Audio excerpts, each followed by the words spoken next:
Fala pessoal, estamos começando mais um Podcachu, o maior videocast de Cachoeira de Macacu. Eu sou Igor Ventura, fundador do Podcachu e host aqui do podcast. E hoje eu tô com um cara incrível, provavelmente o maior escritor que eu já trouxe aqui, né? E eu acho muito bacana, esse é o segundo escritor que eu trago. Né? Eu trouxe pouquíssimos ainda, mas eu gosto muito de trazer escritores porque rende um papo bacana. A pessoa que lê, que estuda tanto quanto você lê e estuda para conseguir ter os seus livros, os seus materiais, cara, é incrível, é muito bacana. E agora, para você saber o nome, eu tô com o Paulo Rosa. Pedro Paulo Rosa. Cara, começa contando um pouquinho da tua história de vida pra gente, começa se apresentando, falando um pouquinho de você. Bom, primeiro, boa noite, Igor. Quero agradecer pelo convite que você me fez. Achei muito educado da sua parte, muito gentil. E eu, como você falou, né? Até 2012 eu assinava Pedro Paulo Rosa como meus livros antigos, né? Isso.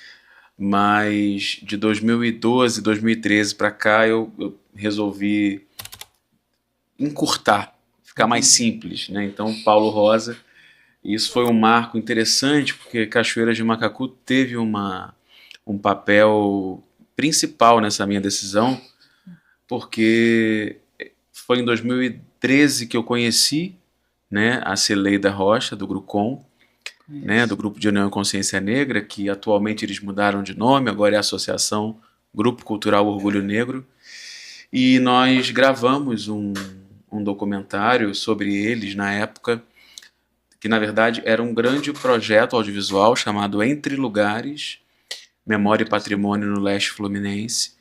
E ali eu decidi retirar o Pedro e deixar apenas o Paulo Rosa. E ficou assim, já são mais de 10 anos, né? E acho que fiz certo, né? Mas contar um pouco a minha história que você falou, Isso. Ah, rapaz, fica à vontade. eu vou tentar criar um marco zero, assim, nessa história profissional, né? Eu acho que é o que me traz aqui hoje, no Pod Cachorro, que é um projeto tão interessante, jovem, acho que isso é muito relevante, assim, para a sociedade, né?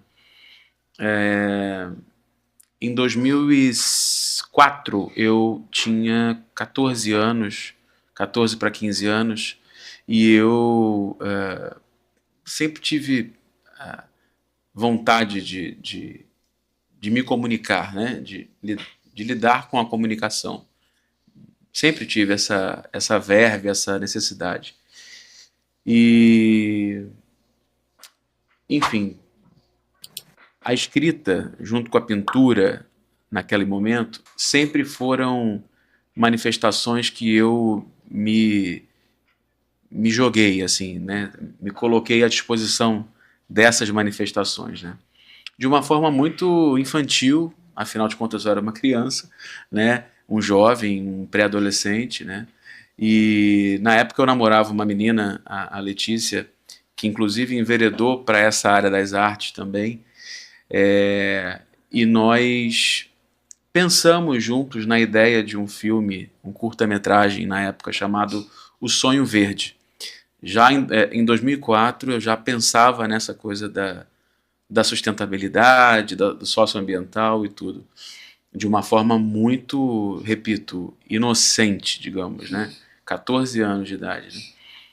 E muito bem, rascunhei com ela o roteiro. Ela estudava no colégio adventista e esse colégio tinha uma feira de ciências, uma feira de cultura, algo assim, e encomendou este filme para mim.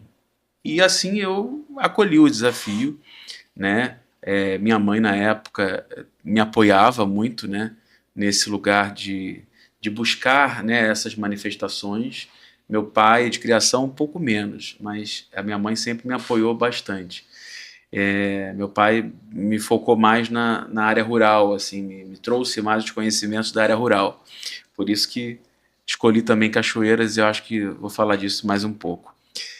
Muito bem, então o Marco Zero foi o Sonho Verde, esse curta-metragem que está numa fitinha, uma Betacam, que eu acho que Pouca gente conhece o que é uma Betacam, uma fita do tamanho desse apoiador, muito comum nos anos 90, do século 20, do século passado. E nós, eu, Letícia e mais alguns atores de rua, assim, atores alternativos, gravamos esse documentário, esse filme, uma ficção, né? Em Duque de Caxias, no lixão de Gramacho, na época, e também no Parque Lage, né?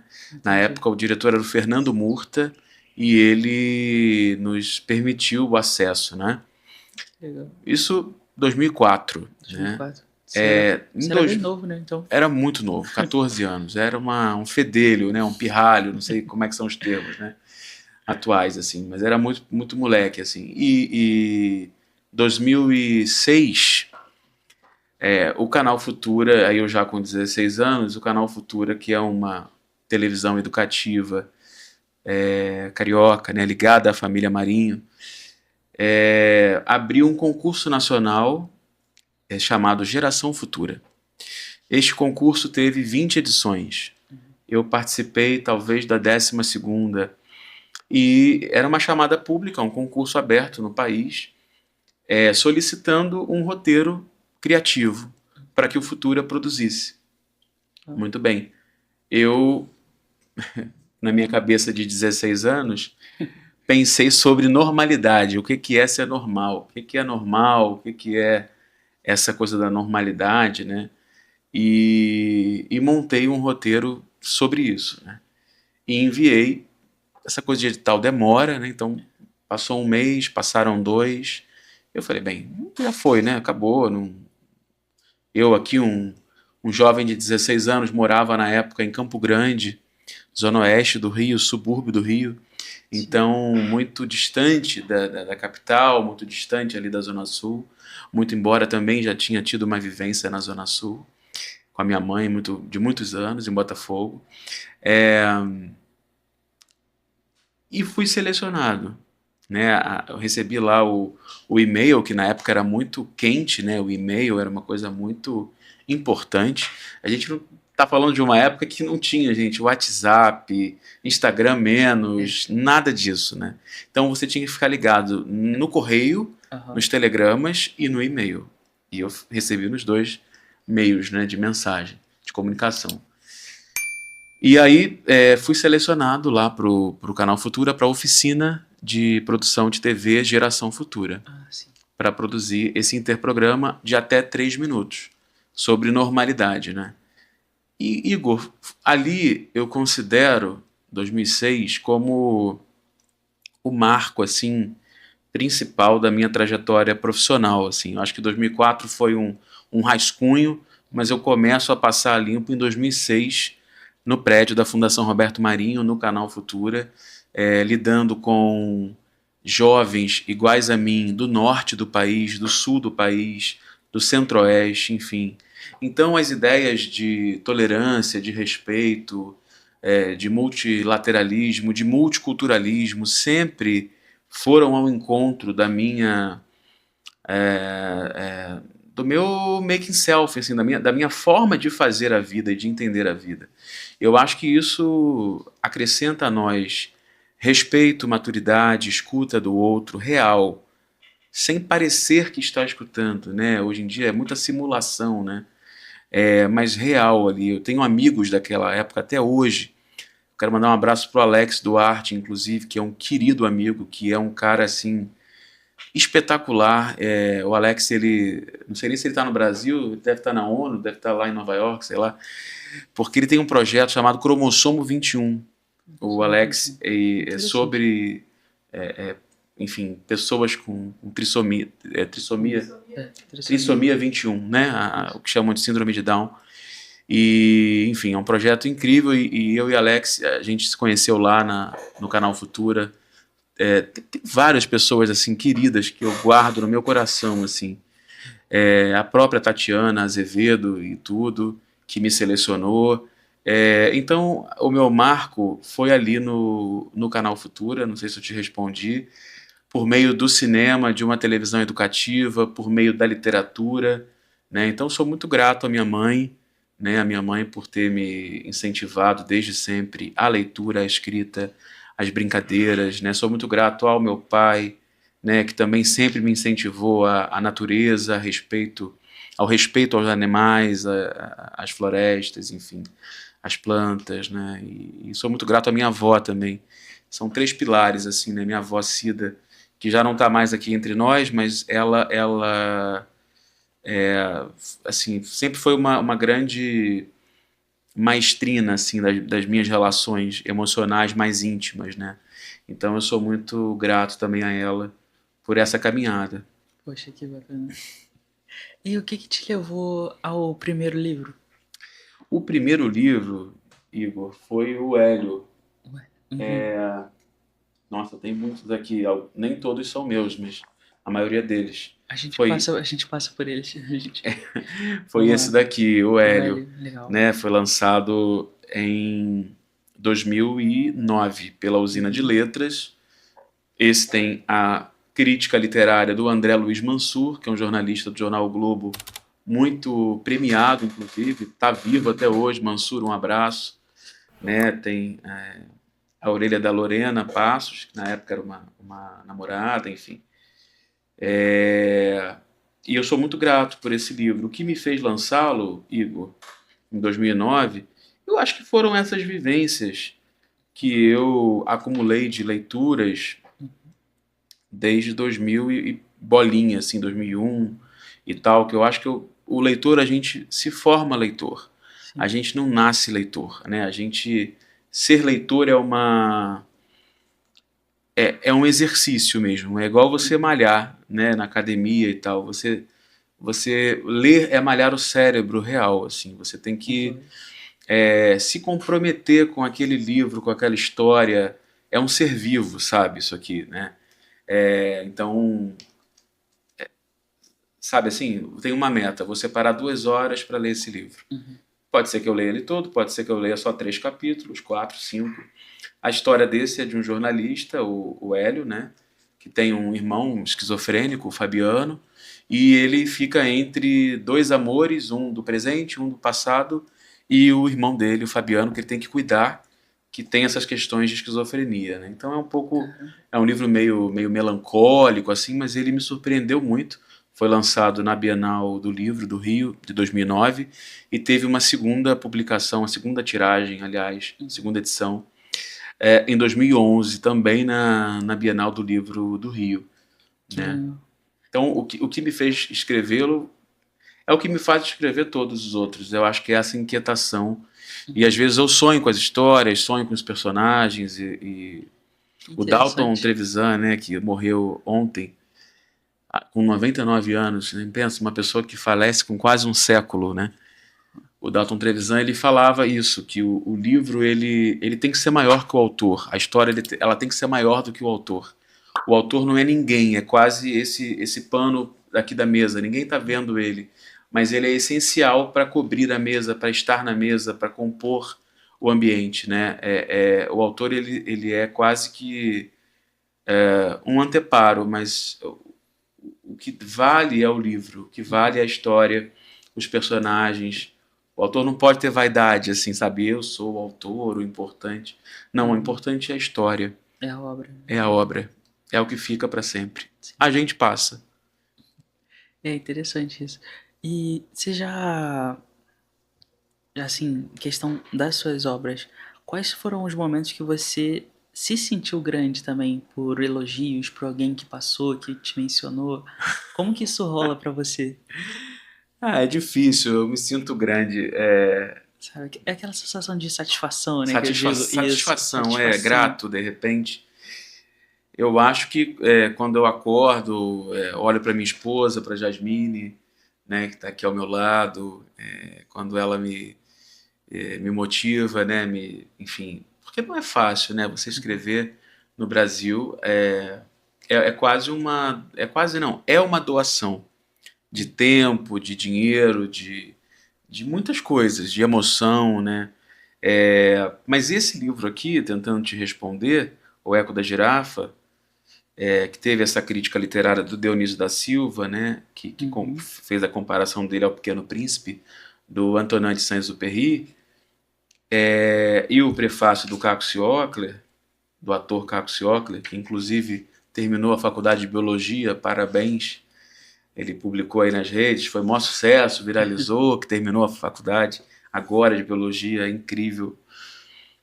Esse livro aqui, Igor, O Eco da Girafa, produzido pela Bia Wilcox, pela editora Faces, na época esposa do Zeca Fonseca, filho do escritor Rubem Fonseca, é um livro que me trouxe muita satisfação, muita alegria. Todos os outros me trouxeram também, mas este aqui especialmente.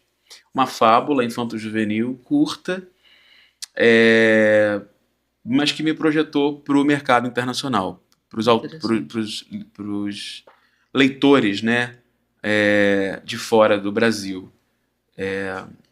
Eu conto a história da Zarafat, que é uma girafa mágica que aprende a falar depois que um raio atinge ela numa tempestade muito forte, e ela perde o filhote dela para um traficante de animais, né? E uma mulher da vida, enfim, uma meretriz, uma prostituta, que depois a ajuda a recuperar esse filhote, né? Um pouco Maria Madalena, assim, na Bíblia e tal. Então eu gosto muito desse livro, assim, sou muito grato a ele nesse sentido. Muito legal. Já chegou a ser traduzido? Como que rolou isso para a Então, ele questão teve internacional? O Eco da Girafa, ele teve um começo de conversa para traduzir para o francês, Legal. né? A Inês Benoit, mas ela infelizmente faleceu, né? Infelizmente, de uma forma trágica, em Paris. Mas eu sou muito grato a ela, a toda a família, né? Benoit, a Lélia Benoit, porque na época eles se comprometeram muito, né, a traduzir, e aí acabou não rolando, mas é um livro que tem uma pegada mesmo, francesa, brasileira, inglesa, tem uma pegada de peça teatral, de adaptação. Eu sou muito grato por ele. Eu só vou te pedir licença para agradecer a uma outra pessoa também que não está presente mais entre nós, a Rosemarie Muraro, porque essa mulher, ela que me ouviu aquele garoto de 15 anos, 17 anos, do subúrbio do Rio, sonhador, falou, poxa, eu escrevo, sabe assim, meu cartãozinho, você me atende, né? Ela bateu muito com o telefone na minha cara antes de me atender, mas teve um dia que ela falou, tá bom, Pedro na época, né? Tá bom, Pedro, tá, vem cá e tal. E foram muitas tardes no bairro Peixoto, em Copacabana, lá onde ela morava. Hoje a Rosemarie Muraro tem um instituto. Rosemarie Muraro é a patrona do feminismo brasileiro, muito amiga e irmã do Leonardo Boff, ainda vivo, né? Uma das precursoras da teologia da libertação na Igreja Católica. Enfim, é uma mulher impossível mesmo, né? Cega, mas assim, com N potencialidades vividas, assim, sabe? Uma das primeiras mulheres a terem bolsa pela Fundação Ford, pesquisadora, PhD, enfim, é uma mulher pela qual eu tenho muita gratidão, e foi ela que começou a me apoiar profissionalmente. Rosemarie Muraro, Maria Helena Watley, Tomás Adur da Câmara. Então, assim, a gente precisa agradecer a essas pessoas profissionais da escrita mesmo, com milhões de livros vendidos, por exemplo, a Rose, enfim. Tem que agradecer, porque eu não sou filho de ninguém, sabe assim? Não sou filho, não tenho família, nada disso. Não sou herdeiro, né? Sou um trabalhador, operário das artes, então, e dos projetos, enfim. A gente vai falar disso depois, né? Mas minha formação é em História, pela Federal do Estado do Rio de Janeiro. Então, sou professor de História também. Então, a gente tem que agradecer muito, muito, muito. Eu concordo. É um processo que parece gratificante na conclusão, né? O processo de criação, eu já não tenho experiência para dizer, mas eu gostaria que você contasse um pouquinho sobre o teu processo de começo ao fim. Como que você escreve um livro? Você vai escrevendo vários juntos? Você escreve um de cada vez? Como que você pensa Igor, isso? Como que isso passa na sua cabeça? eu descobri em 2021 que eu sabia escrever para criança, porque eu não sabia que eu sabia, né? Porque quem confirma é o leitor. não é você, né? Faz sentido. O seu ego, ele mente para você, né? Mas o leitor, ele confirma, assim, quando tem uma adesão, né? Quando você Entendi. vê um livro na pandemia vender 1.500 exemplares, assim, de primeira, isso é Legal. um número, gente, isso é um número para um autor nacional, assim, é muito alto. As pessoas hoje não têm mais paciência para nada. É tudo, Verdade. né, em 10 segundos, tem que ter uma informação, tem que ter 5 informações. É Uhum. um sufocamento, né? E a gente na Entendi. pandemia ainda, né, lançando o Flora e o Monstro de Papelão. Então, assim, esse livro, por exemplo, eu, tipo, escrevi e parei. Então, o meu processo de escrita, te respondendo mais objetivamente, ele é muito relativo. Às vezes eu escrevo e paro. Te confesso que dá preguiça, e a preguiça ela é natural do processo da escrita, Uhum. porque eu sou o tipo do autor, tem colegas que podem discordar, que eu espero os personagens insistirem. Eu escrevo, eu não sei se o livro Expressão vai curiosa. sair. Eu não sei se o Uhum. livro vai sair no prelo, eu não sei se ele vai conseguir sair, porque é caro, é caríssimo publicar. De Sim, forma imagino. profissional, código de barras e tal, distribuição. É muito caro. É, e ninguém te entende. Tipo, você vai publicar, vai gastar com isso? Pô, vai gastar com outra coisa. Isso não. Então, quando você tem um retorno, é maravilhoso. Mas nem sempre você tem. É um tiro no escuro, né? Então, eu costumo esperar os personagens insistirem comigo, né? E o Flora foi muito assim. Eu sonhava com a história, e sonhava de novo. Me vinham frases, e aí eu escrevia no meu diário, assim, algumas frases dos personagens. E até que eu falava, não tem jeito, eu preciso sentar e me debruçar sobre essa história, deixar ela fluir no papel, né? Às vezes eu escrevo a caneta, às vezes no computador, né? E assim por exemplo, eu estou escrevendo um romance já há 6 anos. E às Olha. vezes eu escrevo 5 páginas, passam 2 anos, eu volto às 5 páginas, as reviso, às vezes apago algumas delas e escrevo mais 20. Aí paro mais 6 meses. Então Uhum. o escritor, principalmente o independente, né? Ele tem que respeitar muito o seu tempo, o seu processo, as suas urgências, outras, né? Quando é um escritor já assim, sei lá, foi encomendado, como acontece às vezes comigo, né? Aí eu paro tudo para cumprir o tempo do cliente, né? Você tem que Entendi. É escrever um em seis contrato, né? meses, é o É um contrato. contrato. Entendi. Como foi o caso do CIE, a gente fez algumas obras juntos, eu trouxe uma, que foi a que eu achei no armário, né?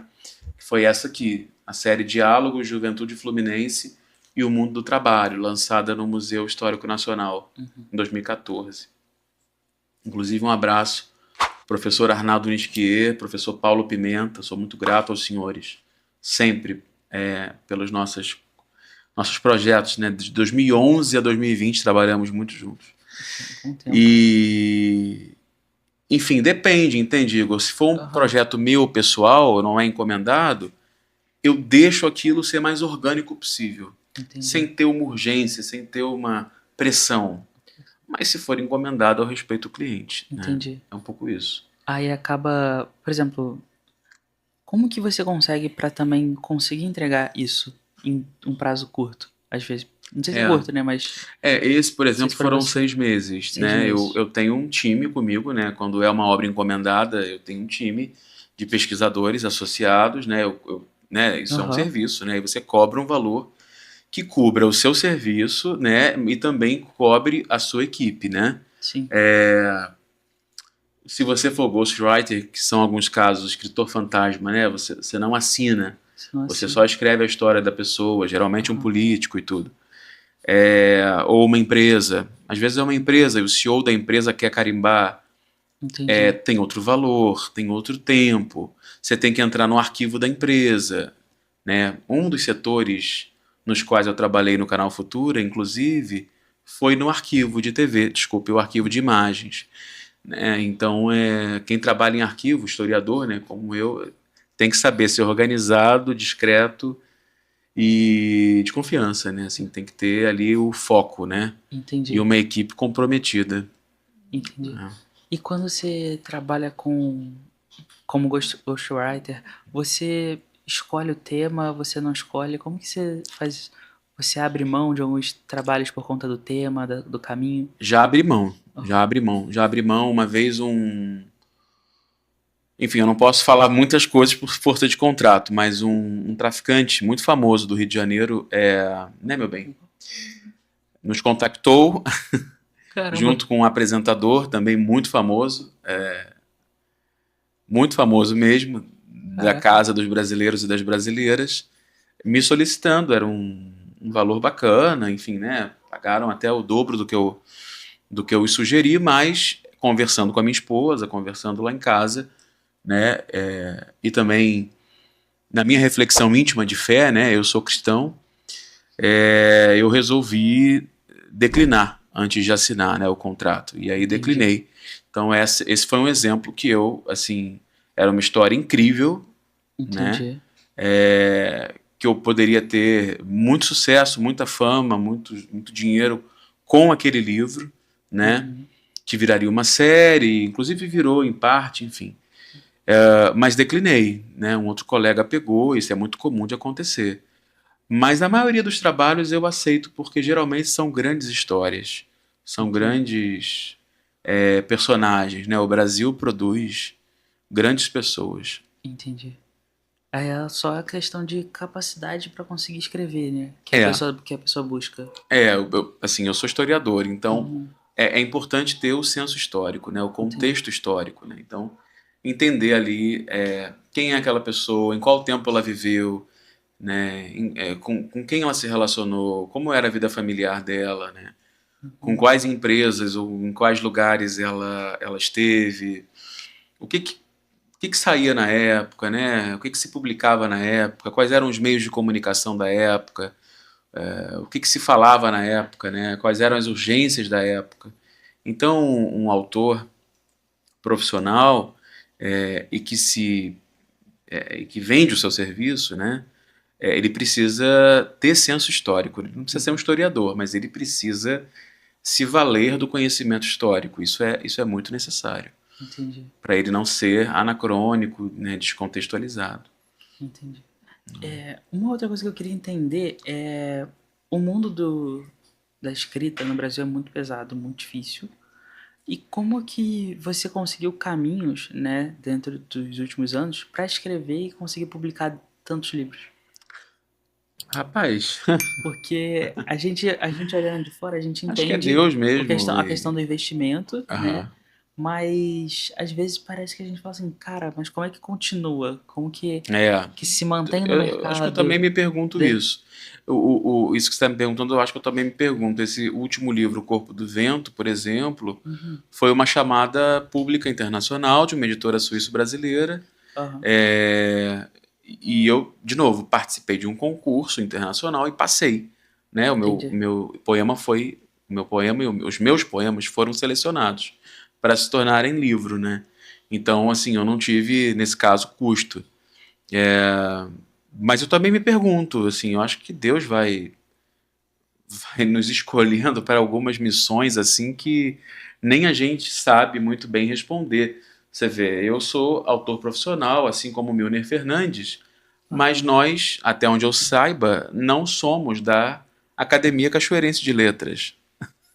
entendi. Vai saber por quê? Acho que tem que perguntar a Aham, eles, né? Mas assim, Milner, eu faço questão de divulgar o trabalho dele. O livro Navalha Negra é um livro sensacional, né? O uhum, Milner tem um capricho literário, sabe, um, enfim, um estilo assim extremamente orgânico e autoral, né? O cara tem identidade mesmo cultural.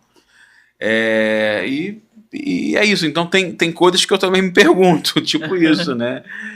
Mas a gente tá aí, a gente tá tocando, tá né? Esse tocando. aqui, por exemplo, foi selecionado também, meu poema Deus, para o Festival de Poesia de Lisboa, em Portugal, em homenagem a Adélia Prado, né? A poetisa Adélia Prado, mineira querida, viva ainda.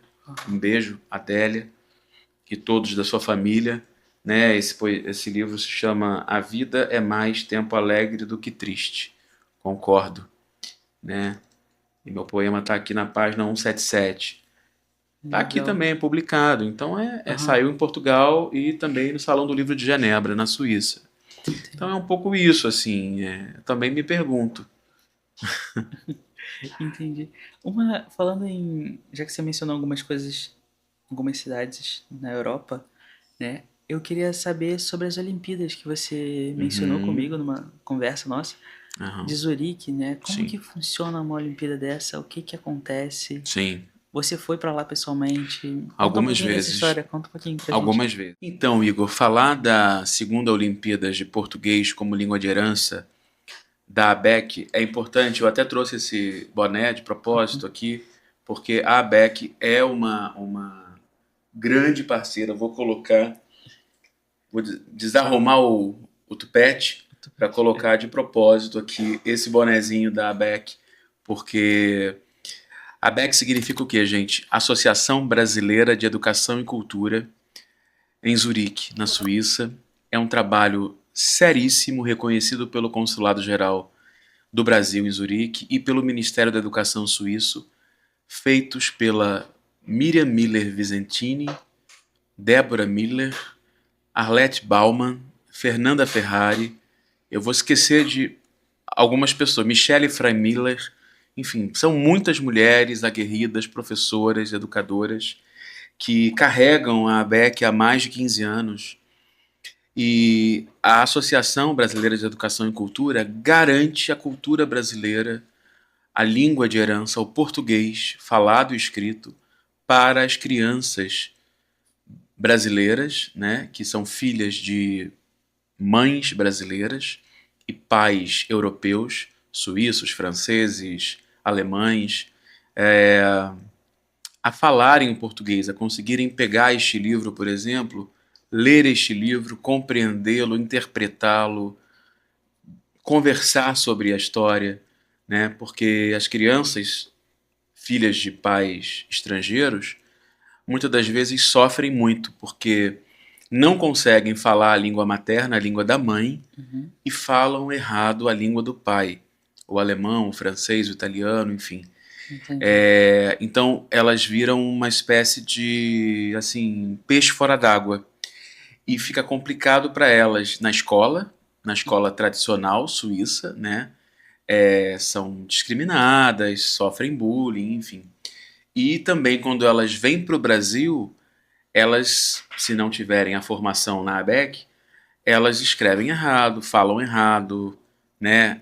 E passam por preconceitos também na sua terra natal, na sua terra natal não, mas na sua terra de origem materna, né? Porque a comunidade brasileira, especialmente da Suíça, é muito composta por mulheres brasileiras que estão lá há 20, 30 anos, né, e tiveram seus filhos, compuseram sua família com homens suíços, alemães, franceses, enfim. Então, a língua portuguesa, ela precisa de um anteparo legal, jurídico, e a ABEC faz isso muito bem, para ser implementada como uma atividade curricular complementar, né? E Entendi. aí, nesse sentido, eu entro como o escritor parceiro, né? Então, eu só tenho a agradecer Bacana. a Débora, é muita gente, mas especialmente a Miriam Miller e a Fernanda Ferrari, que me introduziram lá em 2013 nessa história. Então, são mais de 10 anos de parceria. Flora e o Monstro de Papelão, em 2021, foi o livro escolhido para segunda Olimpíadas de Português como língua de herança. Então é Entendi. com patrocínio do Consulado Geral do Brasil em Zurique. Não fui pela pandemia Uhum, nessa ocasião, mas já estive com elas pessoalmente por 3 vezes na Suíça e foi sensacional, assim, em uhum. cada uma delas, Pô, né? que legal. E então, para clarear um pouquinho para as pessoas, o seu livro da Flora, ele Sim, foi para as crianças em Zurique através do consulado. sim, Que sim, bacana, cara. Que exatamente. bacana. Você tem uma ideia de como que elas, quantas crianças a ABEC abrange, ou já abrangeu ao São longo dos 300 anos? crianças, 300 crianças por ano. 300 crianças. que já tem suporte constante. Sim, Que legal, cara. sim, sim. Muito bacana. Mas já passaram por ela uma média de 300 a 400 crianças por ano. São mais de 10 anos, então é uma galera. Poxa, que Uma legal. galera, né? Que legal. E como que esse projeto vem se expandindo ao longo dos anos?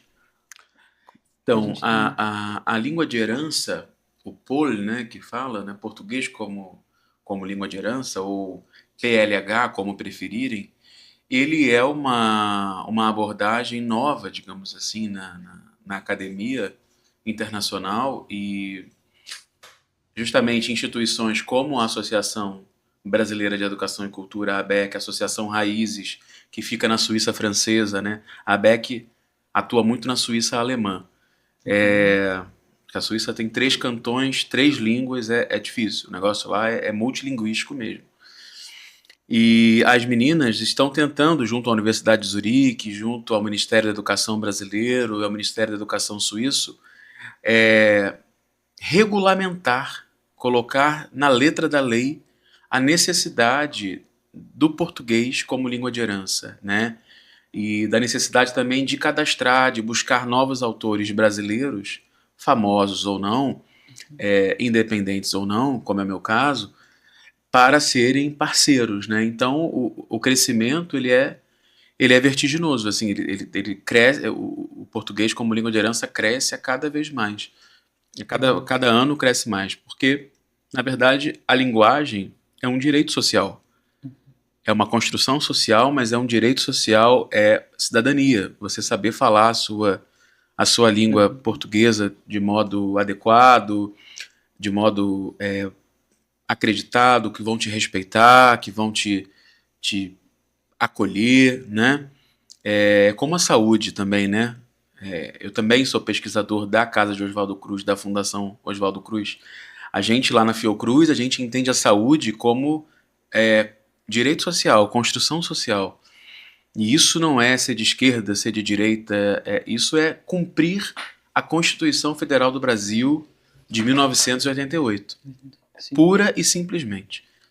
Né? Não sei se eu te respondi. Respondido, muito bem respondido. Eu queria agora, pensando um pouquinho nas conversas que a gente teve, voltar um pouquinho no tempo, Claro, você né? que Não sei manda. se me permite. Mas o teu projeto na varanda da Kit, como que ele começou? Como que foi isso? Que foi por Então, onde eu te conheci. foi, né? Quero te agradecer também, né? Na época, o Na Varanda da Kit é aquilo, Igor, é tudo. Começa com uma inquietação.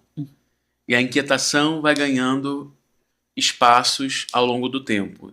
Eu sou muito de observar o fluxo da vida. Se aquilo insiste, eu costumo respeitar e olhar, não, peraí, aquele negócio está insistindo, tá ali, vez ou outra, tá ali de novo, então eu tenho que olhar para aquilo. Em 2011, eu criei um blog chamado O Hélio, baseado neste livro, que eu escrevi, meu primeiro livro. Era um blogspot da Blogger, né? Uma plataforma popular, gratuita até hoje. Muito bem, criei esse blog, um blog de entrevistas. Na época era super cool, né? Você ter um blog de entrevistas e tal. 2011, 2010, 2011 ali.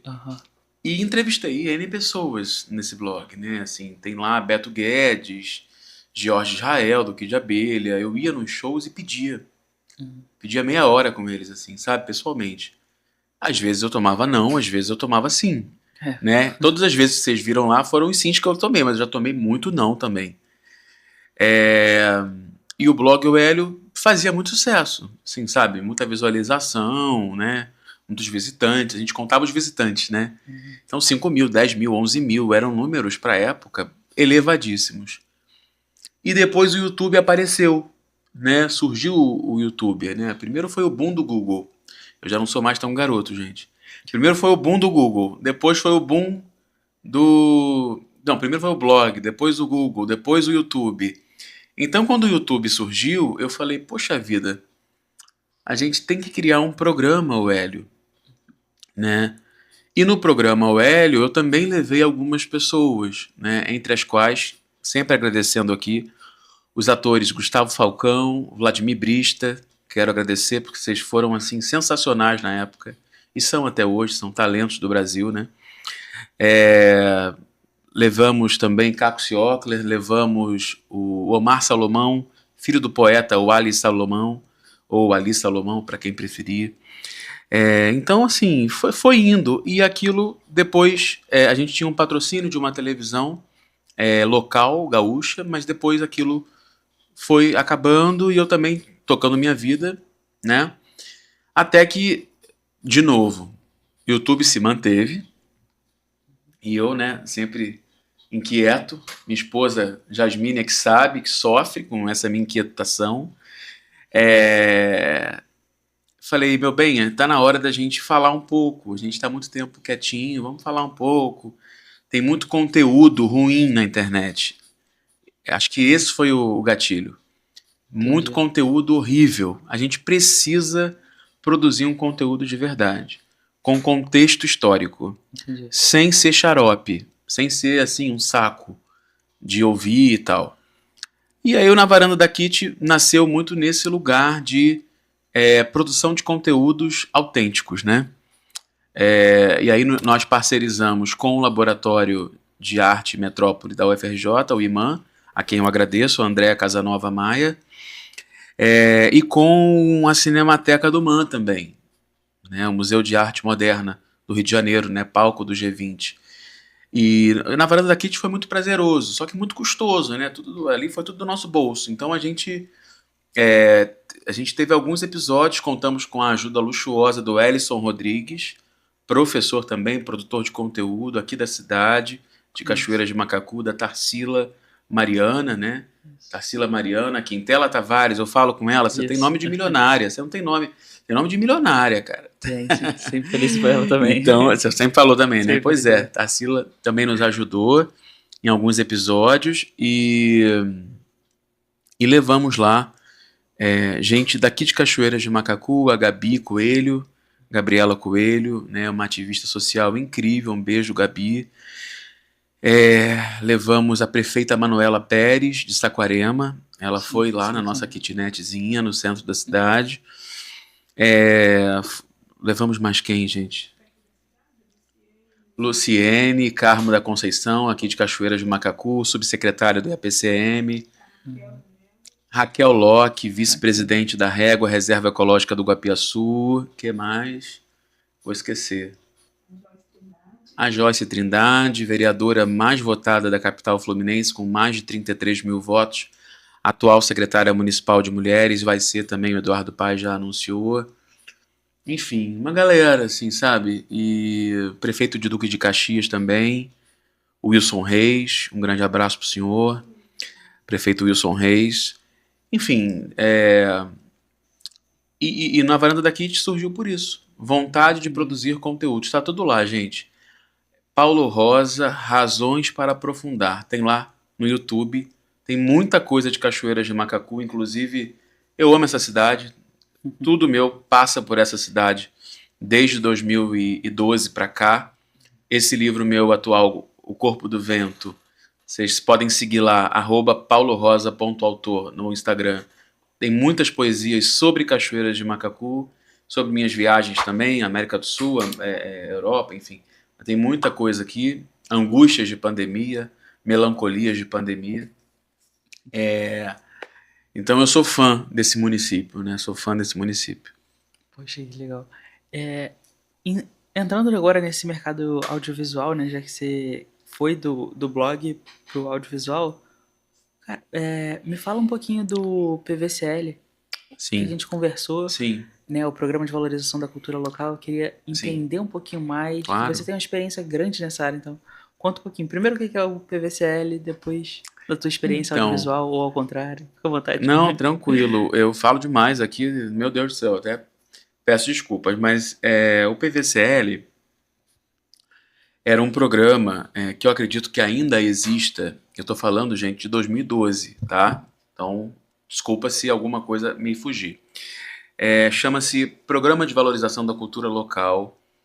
Na época, quem tocava ele era Beatriz do Patrocínio, se eu não me engano, da Petrobras. E o Luiz Resnick, da PUC do Rio, né, a Pontifícia Universidade Católica do Rio. E a Itaboraí, a cidade aqui vizinha, né, estava com o Comperj, né, a questão do Comperj, o complexo petroquímico, né.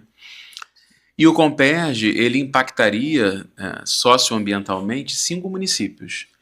Eram eles: Cachoeiras de Macacu, Cachoeiras de Macacu, Tanguá, Rio Bonito, Itaboraí e Guapimirim. E uma das contrapartidas sociais da Petrobras era o PVCL, como produzindo uma série documental, audiovisual, portanto, e um livro, um livraço, um tijolão, sobre esses municípios, sobre a cultura local desses municípios, né?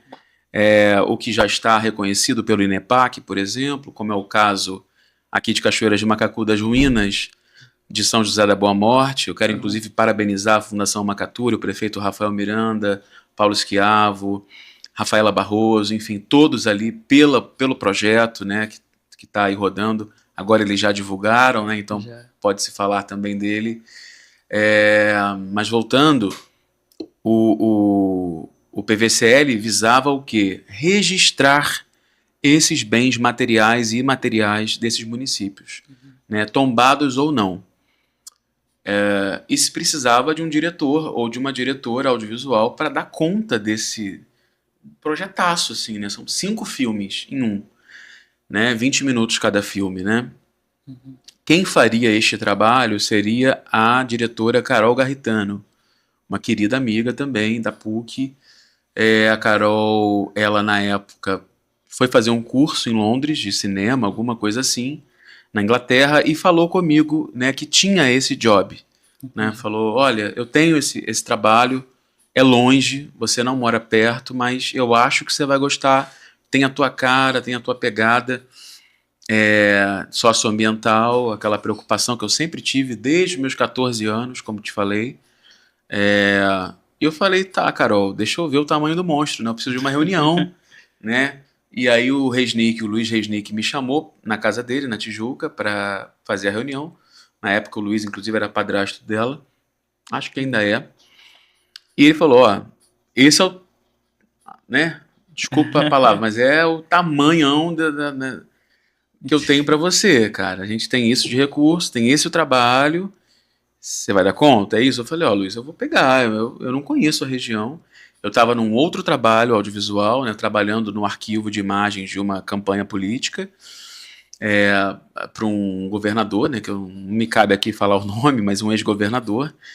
E eu saí desse projeto, né, das campanhas políticas, né, e aceitei esse do PVCL na Petrobras, que tem mais a minha verve histórica e tal. E foi um grande desafio, Igor. Um grande desafio, né? Você achar a Folia de Reis no estado do Rio e encontrar uma arte, uma arte oleira, que é a arte do barro, né? Em Itaboraí, por exemplo, né? Eu nunca vou me esquecer disso. Se eu falar, acho que eu me emociono de novo. Um menino, a gente foi gravar numa comunidade em Itaboraí e eu entrei na casa dele, uma casa menor do que onde estamos, assim, toda de tijolos, e aí ele me pegou uma peça, assim, né, que era uma casa, né, e eu falei com ele: por que você fez uma casa de barro? Se você já tem a sua casa, você fez uma casa, como que você aprendeu a fazer isso, né? O menino tem 8 anos. E ele falou: eu aprendi olhando meu pai fazer, né? Aprendi olhando meu pai fazer. E eu falei: por que você fez essa casa? Aí ele falou: porque eu sonho morar numa casa dessa. Não na casa que eu moro, mas nessa casa aqui do barro, né? Eu peço isso para Papai Noel sempre e tudo, né? Mas nunca ele me atende. Então eu vou pedir esse ano mais uma vez para ver se ele me atende, né? E esse jovem, esse menino, tinha 8 anos na época, ele já deve ser um rapaz, enfim, de seus 20 anos, me marcou muito aquilo, assim, muito mesmo. E aí eu conheci Cachoeira de Macacu, me apaixonei, assim, ali, conheci Boca do Mato ali, né? É apaixonante mesmo, né? E, e foi assim que eu falei, caramba, esse lugar é um lugar especial, é um lugar que está tão perto da capital, né? E ao mesmo tempo tão longe. Enfim, é um lugar que precisa ser respeitado, valorizado, né? Então, me apaixonei por aqui, assim. Que Foi maneiro. por aí. Aí foi isso que te fez morar aqui. Isso que me fez vir pra cá, né? Morar foi um pouco Entendi. depois, mas isso que me fez morar aqui. Mas eu Entendi. comecei a vir em 2012, a trabalho pela Comperj, mas Aham. também nos carnavais, né? Meu Aham. bem, em família. É que os carnavais aqui são muito mais São, agradáveis e tranquilos do que no Rio, né? são mesmo. É. E continuando nessa área de empresas, né? Você trabalha na Ambev? Já trabalhou? Como que Aham. tá isso agora? E o que é o trabalho que você faz dentro de uma Ambev? Então, falando da Ambev, primeira coisa também que a gente tem que fazer é agradecer, né? Esse é Projeto o projeto Quilombo. atual que a gente está tocando lá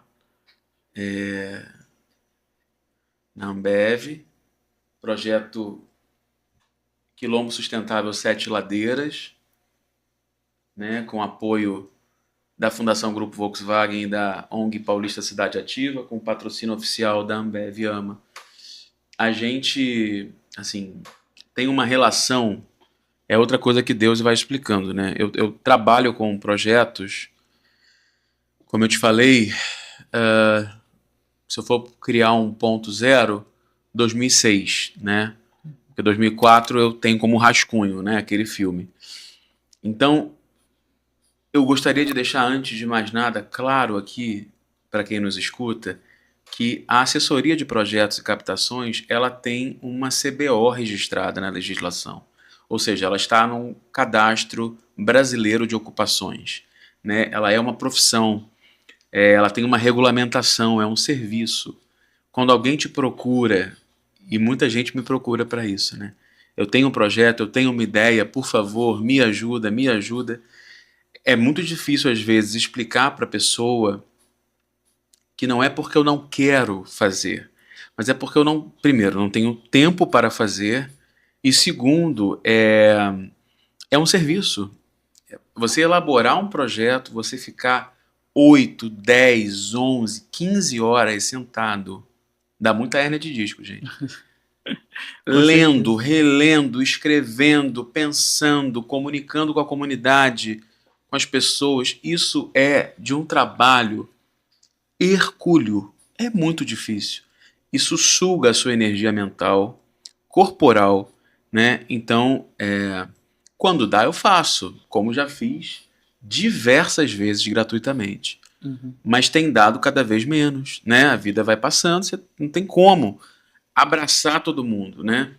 Sim. Então, o meu relacionamento com a companhia, ele se dá há alguns anos, né? Por conta desse métier, desse networking mesmo da área de projetos de alto padrão do terceiro setor. E é importante destacar também que o terceiro setor, ou seja, a sociedade civil, as ONGs, ele não compete com o poder público, ele não concorre com o poder público, né? O terceiro setor ele não tem obrigação de nada, Igor. Então, se uma ONG consegue construir uma estação de tratamento de água para uma comunidade quilombola, Uhum. isso é incrível. Isso é incrível, mas a ONG por si só não tem obrigação de fazer isso. Isso é dever da prefeitura local, entende? Então não é aqui a nossa intenção, nunca foi, ocupar esses lugares, né? Muita gente pergunta, mas você quer ser vereador um dia? Você quer? Não, gente. Eu tenho a minha profissão, né? Além de ser professor de história, antes de mais nada, eu trabalho com projetos de alto padrão de entrega, né? Então, hoje, a Ambev, a gente está parceiro no projeto sustentável do Quilombo Sete Ladeiras. Entendi. Inclusive, quero mandar um grande abraço para Irene Oliveira, que Uhum. foi quem me apresentou o Quilombo Sete Ladeiras. Irene e eu trabalhamos juntos na prefeitura de Cachoeiras de Macacu. Para Wanda também, Ferreira, mãe dela, presidente da Associação Quilombola de Sete Ladeiras. E de forma muito inédita, a gente está levando, né? Eu falo a gente porque ninguém faz nada sozinho, né? Então, eu, Jasmine, que é a diretora-geral educativa do projeto, enfim, e tantas pessoas, estamos lá construindo uma infraestrutura naquela comunidade quilombola, né? Que está na região do norte de Minas Gerais desde 1660, desde a segunda metade do século 17. Então, você levar em 2024, a Ambev levar em 2024, desculpe, infraestrutura de saneamento básico, de água potável, de um Natal mais alegre, de um Ano Novo mais alegre, visando um centro de memória, desenvolvimento econômico, oficina de costura, né? Construímos lá a oficina de costura, compramos máquinas profissionais de costura, abastecemos 100% das famílias com filtros de barro, usando uma tecnologia brasileira, né? Estamos começando a estação de tratamento de água Vovó Esteva do Quilombo Sete Ladeiras, faremos a estação de tratamento de esgoto também com uma tecnologia americana, trazida pela EcoCities, né, do Jean-Pierre Trapenard, quero agradecê-lo também. Então, assim, Igor, é muita responsabilidade, é prestação de contas, é matemática, é muito advogado, sabe? Assim, é muito contador, é muito sério, né? Você está lidando com a maior cervejaria do mundo, né? E a gente já lida com eles há alguns anos, desde 2016. O Consulado Geral da Alemanha também é um parceiro antigo nosso, né? A gente agradece também, a gente voltou a conversar bastante, né, esse ano de 2024. Então, assim, meu caro, são muitos projetos, são muitas coisas que a gente já entregou para a cidade como cidadãos, né? Assim como sou um escritor que não componho a Academia Cachoeirense de Letras, não componho também o hall de cidadãos que tem medalha, moção de aplauso. Já recebi de Tanguá, de Itaboraí, mas daqui ainda não. Enfim, então é um pouco isso, assim, a gente não faz para ganhar prêmio, a gente faz porque é a nossa vocação natural, e porque Deus autoriza, porque Deus permite, quer, deseja e coloca no nosso caminho, né? Se tem uma coisa que eu acho que me aproxima dessas comunidades rurais isoladas, comunidades quilombolas, é essa força que eles têm, né, de persistir com esperança, com vigor. Eles têm muita força de acordar todos os dias e seguir em frente, apesar de vários desafios. E eu me identifico muito com isso. Então acho que Deus, na sua sabedoria imensa, que a gente não entende, muitas das vezes, sempre me aproxima, né? Esse projeto tem um braço acadêmico, que é a Fundação Oswaldo Cruz. Então, enfim, é isso, assim, né? Em 2024, agora 2025, 2026, estaremos juntos. Mas eu posso aqui lembrar um pouco, fazendo uma digressão, fazendo um caminho para trás. Cheguei a Cachoeiras em 2012. Eu até estava com isso aqui, gente. Enfim, esqueci de trazer. Mas somando projetos que tenham a ver com cachoeiras e tudo, tem esse projeto que não é Cachoeiras, mas foi uma cachoeirense adotada também que me trouxe, né? Assim como eu, não sou filho da terra, mas sou adotado, né? Esse projeto vai terminar, quando ele terminar, são mais de 2 milhões de reais investidos em território quilombola, né? Eu cheguei aqui pela Petrobras, pela Comperj, pelo programa Entre Lugares, pelo projeto Entre Lugares, né? Depois ganhamos um patrocínio do Ministério da Cultura e da Secretaria Especial de Igualdade Racial da Presidência da República, eu e a Luana Dias, com o filme Vovó Leontina, sobre a história da Celeida e da Leontina, lá na Cidade Alta, Morro do Kleber, ela não gosta que fale, na Cidade Alta. Depois, me ajuda aí, Jasmine. Com o Consulado Geral da Alemanha. Foram 3 projetos para Cachoeiras, Isso. E depois o patrocínio para Festival Sim. Obrigado. Foram 3 projetos recentes com o Consulado Geral da Alemanha para Cachoeiras, né? Com a Pestalozzi, com o Grucon, né? E com a prefeitura na época, né?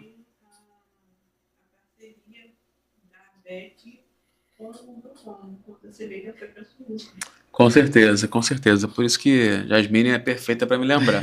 A parceria da ABEC com o Grucon, quando a Celeida foi para a Suíça, ficou por lá 32 dias, divulgando Cachoeiras de Macacu, divulgando o trabalho dela, eu estava lá com ela, ajudando.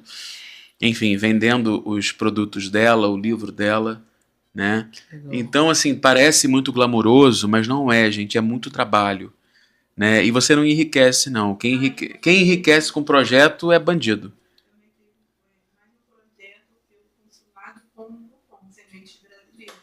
É, assim, perfeito, na época da pandemia, projeto Sementes Brasileiras com o Grucon e o governo federal da Alemanha. Obrigado, meu bem. Com hortas comunitárias orgânicas em toda a extensão ali da Cidade Alta, no terreno ali da Celeida. Que legal. É, Pô, muito bacana isso. obrigado. Eu acho isso de uma dedicação incrível, né? Até por conta também, você falou, ninguém enriquece com projetos. Não, E é uma coisa que demonstra o desejo pelo próximo, né? A empatia que tem que existir para se tomar à frente de projetos como esse. isso me inquieta muito. A realidade social, a realidade ao meu redor, assim, a dor do outro, acho que também é um pouco da minha dor também, né? Isso tem a ver com a minha formação em história, né? E com a minha formação cristã de alguma forma também, né? Com os valores que eu recebi do meu pai, da minha mãe, dos meus avós. É um pouco isso, né? Eu te falei na pré-entrevista, né? Uma parte da minha vida foi em Goiás, né? Em Brasília, e a outra parte no Rio de Janeiro, entre o subúrbio do Rio, Bangu, Padre Miguel, Campo Grande, e a zona sul do Rio. Leme, Copacabana, Botafogo, né? Então, desde sempre na minha vida, Igor, eu aprendi a valorizar o outro, sabe? Mas eu também exijo que me valorizem, né? Porque é um caminho de mão dupla, né? Tem que ser ganha-ganha, senão não é justo, né? Mas a valorizar o outro, a respeitar, a ter tolerância com o que é múltiplo, né? Com o que é diverso, né? Você está aqui com um globo, Mário eu amava também, você está aqui com um globo na sua mesa, né? Sim. Um país não sobrevive sem o outro, são 196 países, pelo menos, que interdependem economicamente, Sim. culturalmente, socialmente. Então isso é inevitável. Ninguém faz nada sozinho, tampouco um país, um ser humano, enfim. Entendo. Uma coisa que eu já chegando assim ao fim da entrevista, das perguntas que eu sempre faço, eu queria que você desse uma direção, por exemplo, para alguém que queira seguir o caminho, né? Primeiro, antes, eu acho que seria melhor. Conta um pouquinho da evolução do Hélio pro último livro, assim, a evolução do Paulo Rosa para os livros. Legal essa pergunta. Como que E seria essa difícil evolução? também. Eu acho que o Paulo Rosa aprendeu a ser uma criança mais feliz com os livros.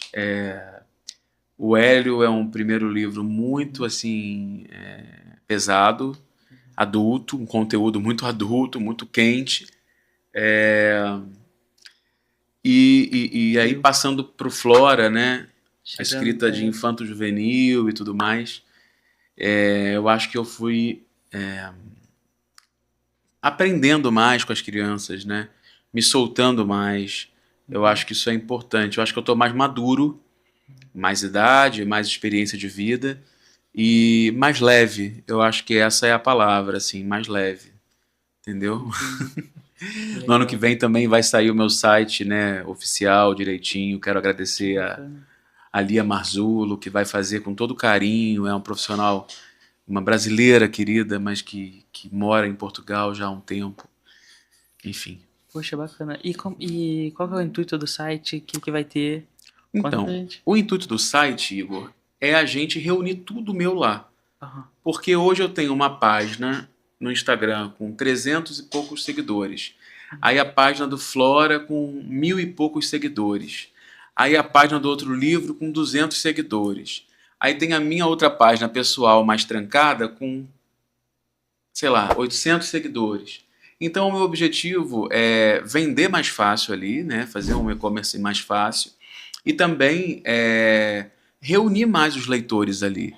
O Pedro Bandeira, que é uma grande inspiração minha, um autor nacional incrível, ele tem uma assessoria digital, enfim, um site, inclusive, né, um conteúdo maravilhoso, um capricho assim para Uhum. poucos. Sim. Me inspiro muito nele. Então Ah, é organizar a produção e o é, lugar dos leitores.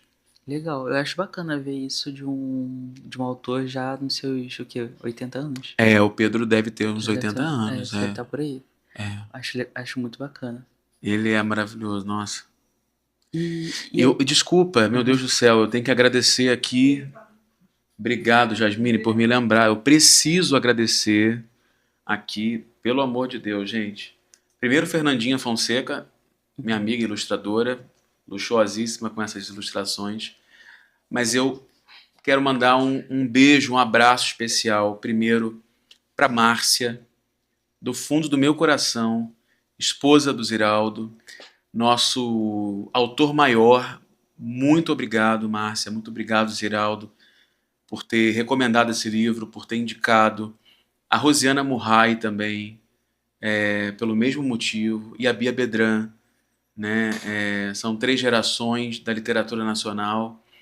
Enfim, eu só tenho a agradecer, né? Enfim, aqui da região, a Geni Nader Vasconcelos, diretora do Nossa Senhora das Dores, que fez a 4ª capa. Que legal. Pô, é muito bacana isso. Muito bacana ver isso. Ver a repercussão. Ah, sim. Você falou de. Eu não posso esquecer do livro No Limiar do Sonho, com o patrocínio do Consulado Geral da Alemanha, tá? E a realização da Associação Pestalozzi de Cachoeiras de Macacu. As autoras são a professora Margarete Cardoso, uma querida cachoeirense, filha da terra, que inclusive assina o prefácio do meu livro atual, Corpo do Vento. Margarete é uma escritora de mão cheia. E a pedagoga Cristina Bruno, também autora, a Jasmine dos Anjos da Rosa, pedagoga, assina o prefácio dessa obra. A gente escreveu sobre o projeto que desenvolvemos na Associação Pestalozzi, um projeto incrível de autoria da Zezé da Pestalozzi, que eu tive o prazer de assessorar em 2021. Recente também. Recente, Pô, muito legal. Assim, o que que você diria ou daria de conselho para alguém que quer escrever o primeiro livro? Olha, conselho é para que a pessoa insista, teime, né? E teime na linguagem, saiba descansar. Escreve, espera, volta, deixa passar o tempo, sabe? 5 dias, se for mais ansioso, 2 dias, mas assim, tenta esperar um pouco. Escreve, espera, tenha um diário. Eu acho que diário é fundamental, não só para quem é autor profissional, mas para quem é um ser humano. Eu acho que escrever, né, é fundamental. Então tenha um bom diário, escute mais do que fale. Acho que é muito importante, né? E, e é um pouco isso, assim, não queira. Acho que o Chico Buarque falava isso, né? Assim, não adianta. A escrita, geralmente, você vai ser famoso depois que você morre. A sua É, esposa, seus filhos é que vão depois vender os seus direitos. Mas não queira ter pressa com fama, celebridade, porque isso pode acontecer ou não. entendi. Mas o que tem que importar mais é a sua necessidade pela escrita. Você Uhum, tem que se perguntar isso. Você tem necessidade de ficar famoso ou você tem necessidade da escrita, da obra, dos personagens, do enredo? O que move o seu coração? A fama ou o enredo que você quer contar? entendi. Essa é a dica. Pô, perfeito, perfeito. Fica um livro de fora, alguém a gente não mencionou? A gente não passamos? Não, Não acho que é isso. Eu falamos. só vou recomendar a leitura. Esses eu estou relendo. Aham. Coronelismo, Inchada e Voto, do Vitor Nunes Leal. Acho que é um clássico que todo brasileiro precisa ler. A gente ainda vive muito isso, né? Marina Silva, né? Nada aqui político, partidário. Aqui é como pessoa, né? A indígena, a quilombola, enfim, a mulher Marina, A Vida por uma Causa. Eu acho que é um livro incrível, uma biografia incrível, né? E quero mais uma vez assim deixar aqui o meu agradecimento a algumas pessoas de Cachoeiras de Macacu. O seu Fica à podcast é vontade. maravilhoso porque nos dá essa possibilidade de eternizar, né? De registrar. Então, assim, desculpa se eu esquecer de alguém, mas vou começar pela Celeida Rocha, pela Fátima Rocha, né? Pela família Grucon, que muito nos acolheu. Vou também falar do Fernando Miranda, que é, né, nosso secretário de obras, nosso super secretário de obras, incrível.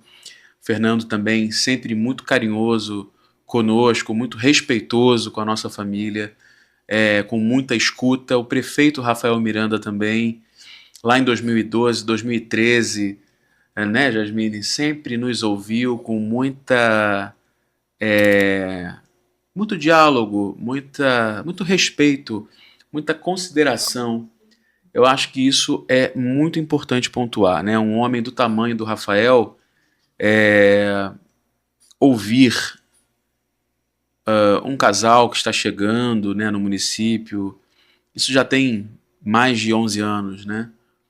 A gente já tem quase 13 anos de Cachoeiras de Macacu, mas é muito especial, né? Então eu quero agradecer muito a família Grucon, a família Miranda, especialmente na pessoa do Fernando, do Rafael e da dona Jean também, da dona Jean Muso de Miranda, que sempre, assim, teve muita confiança no meu trabalho.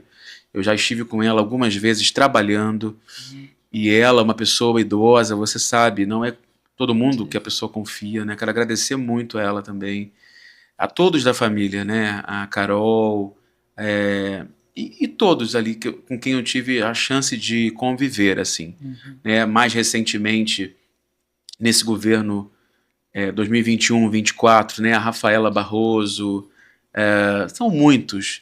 Igor, Kanhamaki, Maicon, todos ali que pudemos trocar, porque uma cidade ela é feita das pessoas, ela Sim. é feita dos coletivos.